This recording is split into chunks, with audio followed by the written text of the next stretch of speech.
नमस्कार मित्रों, प्रभु चर्चा में हम सुन रहे हैं महाराज कृपाल सिंह जी के विदेशी शिष्यों को लिखे हुए पत्रों के अंश। पिछली वीडियो में हम कुछ पत्रों के अंश सुन चुके हैं। आगे सुनिए कि आपने मुझसे भारत आकर सतगुरु के चरण कमलों में बैठने की इजाज़त मांगी है। कैसे एक दयालु पिता अपने प्यारे बच्चों को ऐसी प्यारी बात के लिए मना कर सकता है, जबकि ऐसा करना बच्चों का जन्म सिद्ध अधिकार है। गुरु और उसकी साध संगत आपका स्वागत करके बहुत खुश होगी, पर मैं आपको आपका आध्यात्मिक कर्तव्य याद दिलाना चाहूँगा, जिसे आप अमेरिका में खुशकिस्मती से निभा रहे हैं। यदि आपके पास आने की फुर्सत हो तो आप यह यात्रा कर सकते हैं, इसमें कोई मनाही नहीं है। पर आप ध्यान में रखें कि मैं एक विश्व यात्रा की तैयारी कर रहा हूँ, जो जल्द ही होगी, और अगली बसंत तक मैं आपके देश में पहुँच जाऊँगा और तब आपको मेरे साथ यात्रा करने का मौका मिलेगा। मैं खुशी खुशी आपकी भक्ति की सुंदर कविताओं की पांडुलिपि को देखूंगा, जिसे आप इस पवित्र रास्ते पर चलने वाले भाई बहनों के लाभ के लिए और अमेरिका में आश्रम बनाने हेतु धर्म एकत्रित करने के लिए तैयार करना चाहते हैं। यह प्रभु की दया से दिव्य उद्देश्य में सहायता करेगी और कई लोगों के लिए प्रेरणा और सहायता का स्रोत बनेगी। सद्गुरु के प्रति आपके भक्ति भाव और उससे एकाकार होने के लिए आपकी बेचैनी की मैं भली भांति समझता हूँ। कृपया शांत रहें ताकि दयावान गुरु शक्ति आपको अपने वैभव और तेज में घेर ले। अपने अहम को पूर्णतः नष्ट होने दें और स्वयं को भ्रम के मंडल से निकाल लें तथा मैं को पूर्ण रूप से भूल जाएं। स्वयं का त्याग एक और महत्वपूर्ण कदम है। अध्यात्म के शिखर तक जाने के लिए उस सतगुरु की मधुर याद में पूरी तरह डूब जाओ और भूत तथा भविष्य से बेखबर हो जाओ। उसकी दिव्य इच्छा के सामने आत्मसमर्पण कर दो। जीवन अमृत डालने के लिए बहुत ही साफ बर्तन की ज़रूरत है, ताकि ये अमृत प्यासी रूहों को बांटा सके।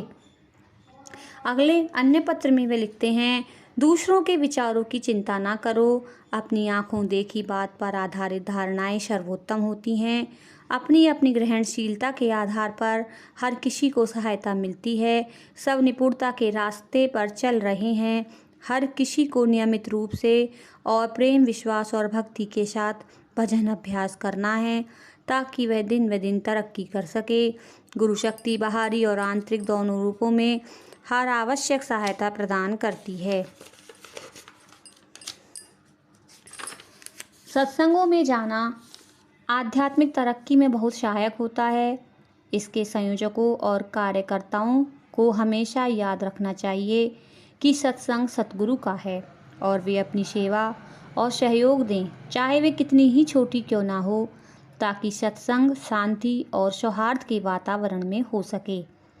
एक ही पिता या प्रभु के रास्ते पर चलने वाले बच्चों के बीच प्रेम और सहयोग को देखकर मैं बहुत प्रसन्न होऊंगा। मानवता की हमेशा परीक्षा होती रहती है। 84 लाख जिया जून में से प्रभु द्वारा दिया गया यह मानव झोला बहुत बेशकीमती है, दिन गिनती के हैं। एक प्रखर सत्य है जो सद्गुरु के सुरक्षित मार्गदर्शन में आध्यात्मिक संपूर्णता के लिए मेहनत और लगन से कार्य करते हैं। वे इस धरती पर मिले सीमित समय का सर्वोत्तम उपयोग करते हैं और फलस्वरूप जिंदगी और मौत के चक्र से छूट जाते हैं। एक स्वतंत्र आत्मा दूसरों के लिए जो उसे इस रास्ते पर मिलते हैं प्रेरणा और सहायता का स्रोत बन जाती है। हालांकि बर्बादी की लहर बढ़ोतरी की तरफ है और पूरी मानवता को खतरनाक हथियारों से नष्ट हो जाने का भय है, पर दयालु गुरु शक्ति जो इस संतान रूपी मानवता के भाग्य को नियंत्रित कर रही है, हमेशा अपनी दया से इसकी रक्षा करती है। यह वैभव का युग है और आध्यात्मिक दया सभी को बांटी जा रही है, बिना किसी जाति रंग और धर्म के भेदभाव के। अन्य पत्र में वह लिखते हैं, दिव्य मिशन में आपके द्वारा की गई बेशकीमत सेवाओं की मैं कद्र करता हूँ। ऐसे पवित्र कार्य के लिए चुना जाना एक अनूठा वरदान है, जिसमें आप अनाथ और बेसहारा लोगों को सद्गुरु के चरणों तक आने में सहायता करते हैं ताकि वे जीवन मृत्यु के चक्र से मुक्त हो जाएं। इस कार्य में मिलकर सेवा करने से कई लोगों को जीवन और प्रकाश मिलेगा जिसका कि उनको इंतजार है। यह अपने आप में एक वरदान है और दिव्य दया की पराकाष्ठा है। आगे वह लिखते हैं अगले पत्र में कि इसमें शक नहीं कि आने वाला समय मुश्किलों और परेशानियों से भरा होगा, पर जो पवित्र जीवन जी रहे हैं और सद्गुरु और प्रभु को समर्पित हैं वे बिना किसी नुकसान के इसे पार कर जाएंगे।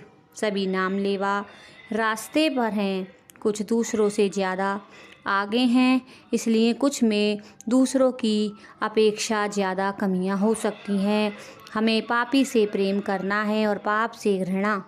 जो लोग सतगुरु की सेवा में कार्यरत हैं ताकि प्रभु को जाने वाले रास्ते को ढूंढने में औरों की सहायता कर सकें, उनमें ज़्यादा सहन शक्ति और सहायता का भाव होना चाहिए।